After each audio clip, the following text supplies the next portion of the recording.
अल्हम्दुलिल्लाह।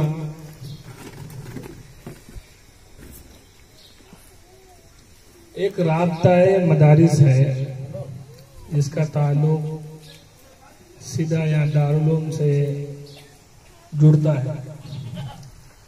इस साल मशवरा ये हुआ, राब्ता-ए मदारिस जिस तरीके से जमीयतुल उलमा हिंद है और बड़े बड़े कमेटी है, ऐसे एक राब्ता-ए मदारिस है।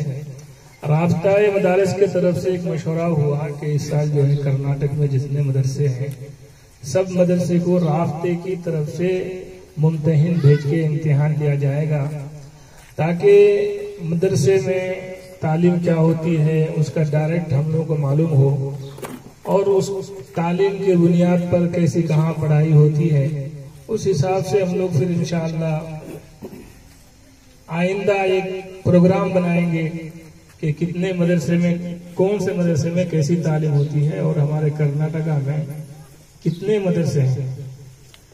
अल्हम्दुलिल्लाह सुम्मा अल्हम्दुलिल्लाह। मुफ्ती साहब हज़रत मौलाना इफ्तिखार अहमद साहब वहाँ के सेक्रेटरी हैं राब्ता-ए मदारिस के, और मौलाना ज़ैनुल आबिदीन साहब सदर हैं, और बहुत सारे मेंबरान हैं। सबों ने मिलकर इस आकर को भी उस कमेटी का जो है एक मेंबर बनाया, और मुझे भी कर्नाटक में कई शहरों में हुबली, धारवाड़ और बहुत सारे शहरों में जाके इम्तिहान लेने का मौका मिला। इसी तरीके से यहाँ भी इम्तिहान लेने का मौका मिला। अल्हम्दुलिल्लाह सुम्मा अल्हम्दुलिल्लाह। इम्तिहान सुबह 9 बजे से शुरू हुआ और तकरीबन इम्तिहान खत्म होते होते होते 11:30 पौने 12 के करीब हो गया।